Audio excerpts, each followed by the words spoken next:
But it's so important to remember, I'm not talking here about a foreign war that has nothing to do with you or a foreign country that has nothing to do with you if you are an American citizen. You're the ones who are paying for this war. Your government has supported and enabled it.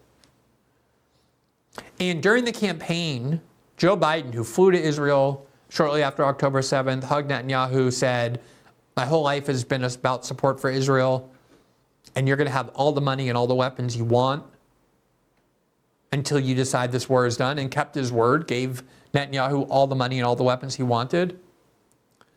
In 2024, when Biden realized that, at least among some voters and in key states, that support for Israel might actually harm his chances, then when Kamala Harris was imposed once they forced Biden out, and she too, a lot of Democrats, including Kamala and people around her, and her supporters like AOC, kept saying, we assure you, Joe Biden and Kamala Harris, and then Kamala Harris are working tirelessly for a ceasefire, working tirelessly. And we're going to show you that in a minute. Actually, here, we can show it now. Here is AOC speaking about Kamala Harris at the DNC, the Democratic National Convention, on August 20th of last year. She is working tirelessly to secure a ceasefire in Gaza and bringing hostages home. Look at that smug, self-satisfied smile as she said it. I mean, she had to know she was lying. There's no way she believed that, because it was never true. Everyone following this knew it wasn't true. Biden and Kamala Harris were not working for a ceasefire at all, let alone working tirelessly. The only time we got a ceasefire was when Trump won the election and sent Steve Witkoff, who as a longtime Israel supporter has a lot of credibility, a lot of standing, to say to Netanyahu, Trump wants a ceasefire and force one. Biden and Kamala were doing nothing. And there's now reporting in Israel that where the Israelis are saying, we thank God that Biden was in office during our war, because never once did he try and pressure us into a ceasefire. Here's from the Times of Israel today, quote, Biden officials vent frustration in dealing with Netanyahu, decry mischance of a Saudi deal. Quote, despite his animosity toward Netanyahu, Biden stood by Israel through the end of his term. Quote, this was the most significant political peril of Joe Biden's political career. The easiest thing for Joe Biden to do, if he was worried about the voters in Michigan, is to basically get a little soft. He refused to do it, former Ambassador Thomas Need said. Quote, there was an enormous pressure on Biden inside the White House to change his position. So when I hear comments about how he wasn't good enough or how he didn't have Israel's back, am I disgusted by it? 100%. Is it true? 100% no. Former Ambassador Michael Herzog, too, made a point of summarizing Biden's perilous term positively. This is what Ambassador Herzog said, quote, God did the state of Israel a favor that Biden was president during this period. Let me just emphasize that. Remember, we just showed you Kamala Harris, AOC saying Biden and Harris or Kamala working day and night for a ceasefire. He said God did the state of Israel a favor that Biden was the president during this period, because it could have been much worse. We fought in Gaza for over a year, and the administration never came to us and said, quote, ceasefire now. It never did. And that's not to be taken for granted, the former Israeli ambassador said. So the Israelis are saying, including the people, these are ambassadors between Israel and the United States, they're saying, never once did Biden even suggest to us that we should do a ceasefire. And it's a gift that God gave to Israel that Joe Biden was president during this war. And then you had AOC, not just at the DNC, but many other times, a lot of left liberal influencers claiming to be so concerned about the war in Gaza, but absolutely lying about it and exploiting it to try and get Democratic votes, telling people Kamala Harris is going to be different than Joe Biden on Israel. She's working tirelessly for a ceasefire. And the Israelis are like, for the whole time Biden was president, the United States never came to us and said, hey, you should have a ceasefire.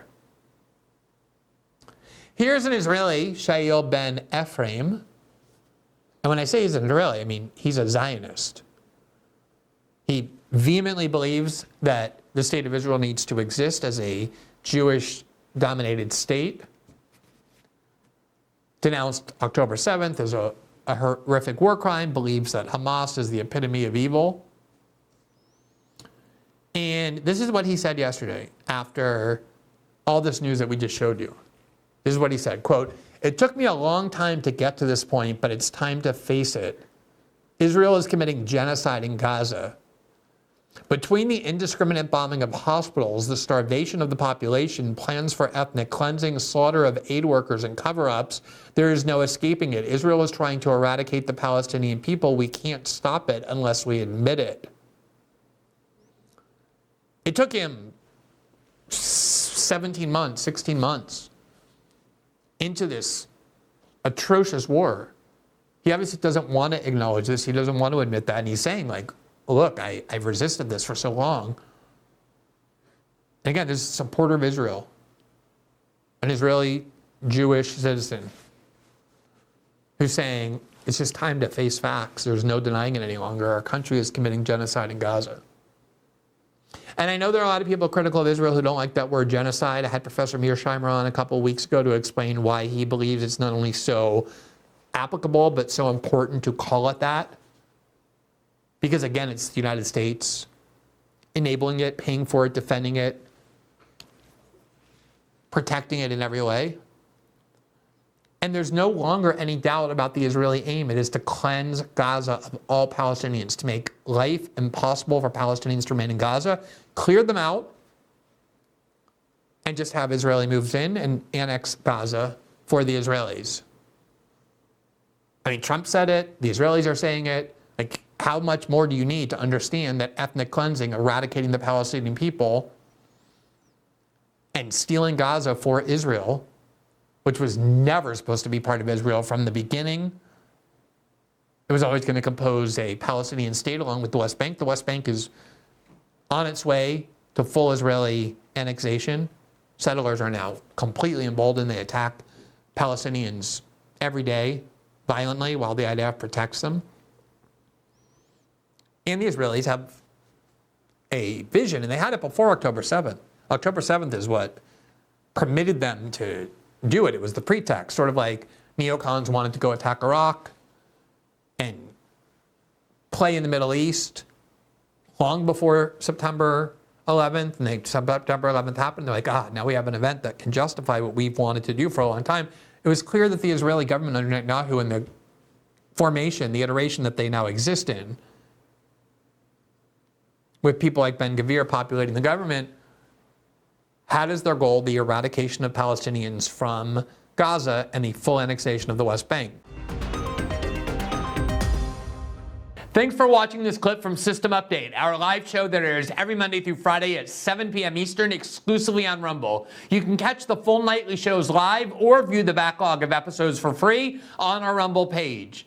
You can also find full episodes the morning after they air across all major podcasting platforms, including Spotify and Apple. All the information you need is linked below. We hope to see you there.